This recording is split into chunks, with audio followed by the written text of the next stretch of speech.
Doy!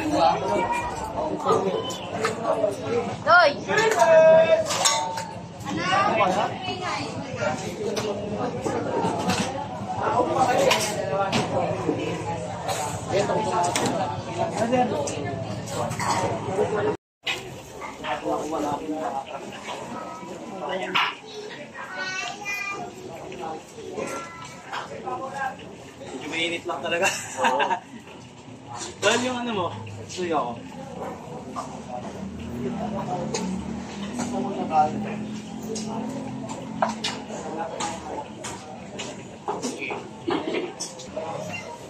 Ito yung taba natin. Dito mo, lakit ka pa. Wait lang, focus ko. Sige, pwede kang magsalita ulit. So yan, yung taba na sinasabi nila lasang taho. So ayan, malambot na malambot dyan kasi galing yan ng pugon.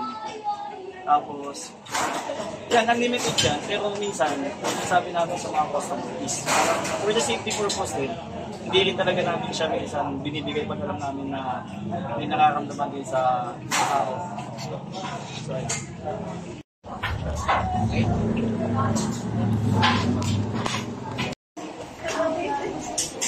Tingin dito ba si... Already? Rolling. 3, 2, 1, go. Okay mga best friends, so ito na nga, nakakain na ang ating mga pares dito. Sabi nga nila kung ito yung mga ano. Ito yung crispy pares. Tapos ito naman yung regular na pares. Tapos, kung nakikita nyo ito, kung bakit yung nilitsura niya, syempre, yan yung special na pares. Kaya wala tayong magpatumpik-tumpik pa. Mga best friends, kung may mga kinakagay dyan, ibay nyo ako. Kasi kanina pa ako natatakan dito. Kasi tignan nyo naman sa gusto. Sa dami-daming tao dito, talagang patok na patok talaga itong Singapore. Tignan ko muna itong crispy. Kaya kung may mga tabako. Lalo lang sa mga may sakit sa puso ba? Hindi to para sa inyo. Patingin mo lang kayo sa doktor bago kayo kumain ng ganito, ha? Kaya pala crispy lang. May mga skin na crispy. Iwa, doktor. Kaso naman.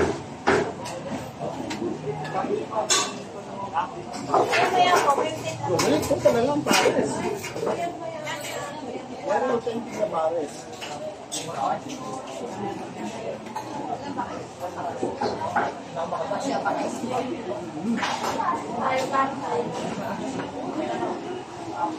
Ngayon alam ko na kung bakit maraming tao dito. At saka, hindi rin ako magkamali ng pinta. Talagang sulit na sulit.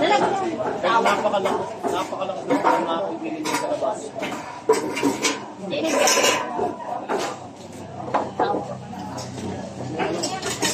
Regular na pares.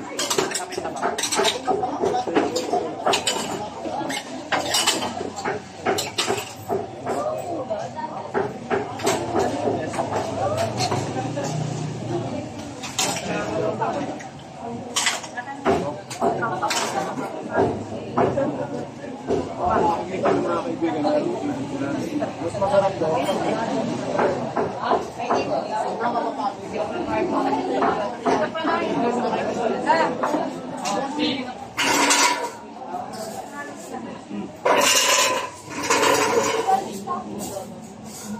Ay, mas masarap mga pag nagpili. Para may konting spicy.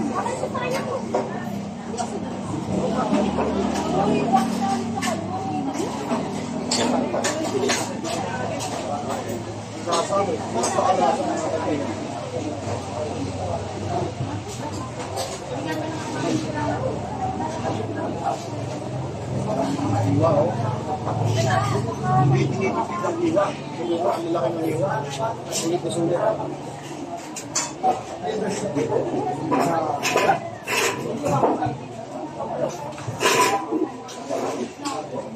sabaw daw sa so ayun na kayo.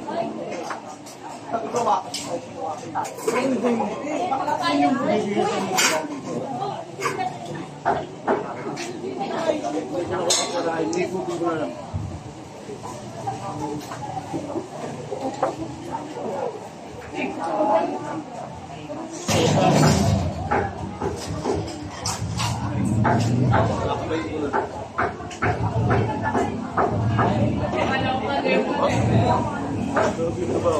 Okay na kaya?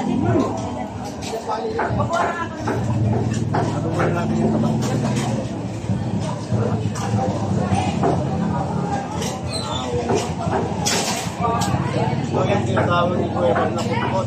Tama? Putputin. Putputin. Bakit mo tinatawag putputin?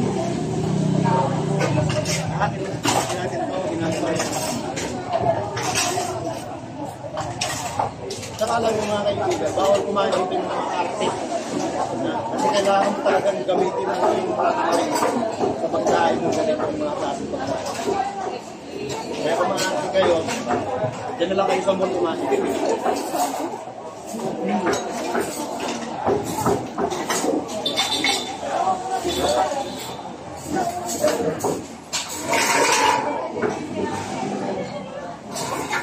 Pakalambot ng karne.